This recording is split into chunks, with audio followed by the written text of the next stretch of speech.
everyone, this is Dominik and welcome to my standard PPTQ tournament report. I'm gonna go through the matches that I played at that tournament. And round 1 I faced Jeskai Black, which is the boogeyman of the format pretty much, or was at that time. It plays very efficient spells like Jace, Rin's Prodigy, that gives you a lot of value, Mantis Rider, that's really fast and efficient, Crackling Doom, pretty much the best removal spell, maybe except for Abzan Charm after the rotation, after we lost like Hero's Downfall, Lightning Strike and such. So yeah, the deck is really strong. I mean, it had a bunch of people in the top 8 at the last Pro Tour. It was one of the breakout versions of this deck was the one I faced actually with Kolaghan's Command and Tassigars.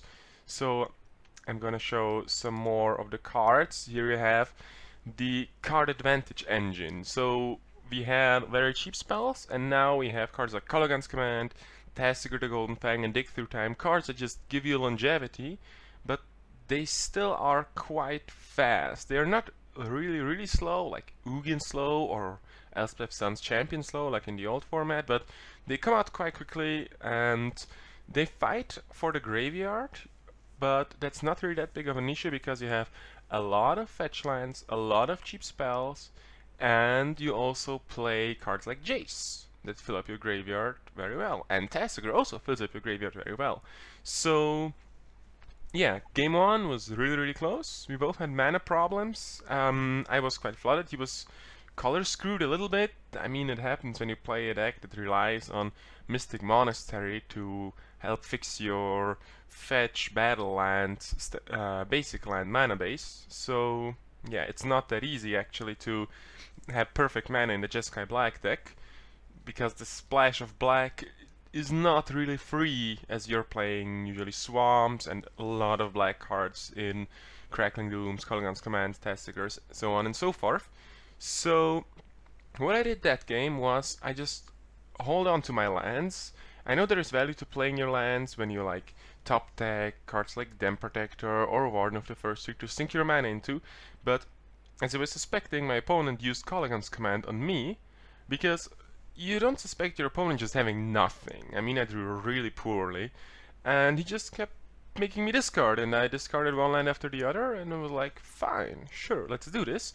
So a big point was I killed an early Jace, so he was stuck on his lands for quite a while. And yeah, the game was really close.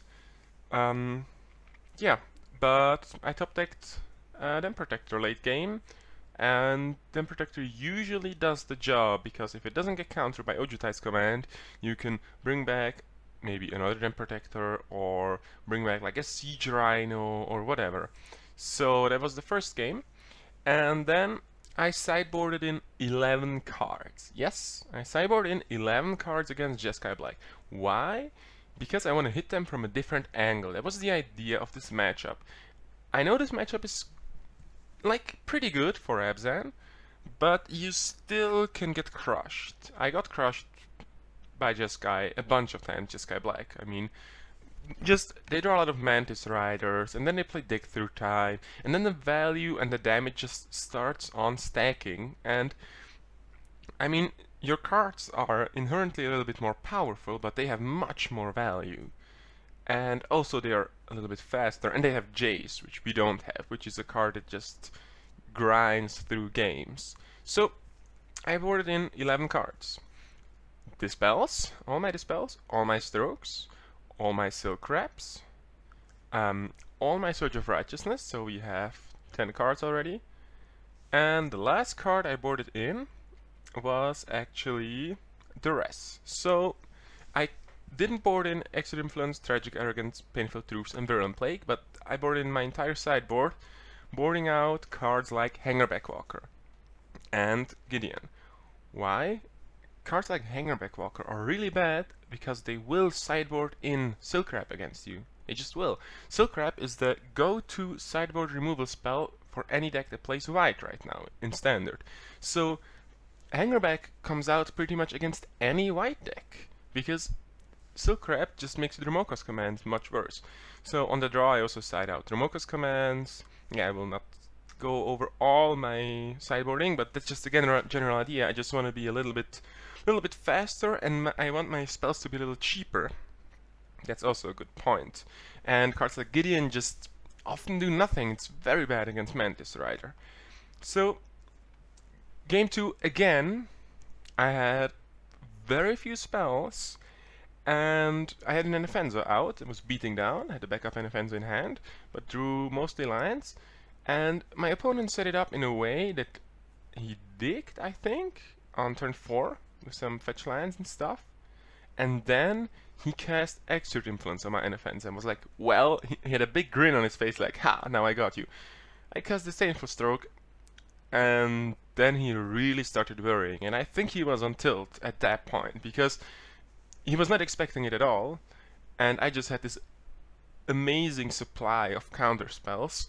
And yeah, I mean, his entire game plan was ruined. I kept just bashing in with Anafenza. He kept the hand, I think, based on the fact that he could exert influence. I removed his stuff, and then also Anafenza was really relevant because it kept exiling the cards. My Murderous Cuts became exile spells.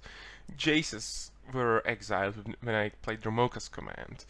And so the thing was, he was very short on cards to delve with Tasigur, Dig Through Time, and Bring Back with Kolaghan's command. So usually the balance of having enough cards in your graveyard to use these 3 cards is okay, but when your opponent is exiling a big part of your, I'm just saying, graveyard supplies, it's very hard for the deck to consistently cast all of these spells as efficiently as it would like.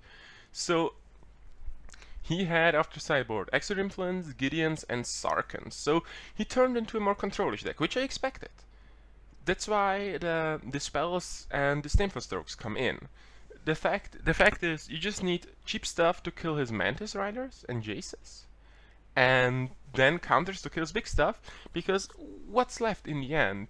Usually your cards just can decide the game on their own much better. I mean, Sarkhan is very fragile actually, because yeah, he protects himself kinda, but you can very easily outplay them. I mean, it's a very fast clock, especially together with Mantis Rider, but if you're able to stop the clock, Sarkhan becomes really bad, especially against cards like Siege Rhino.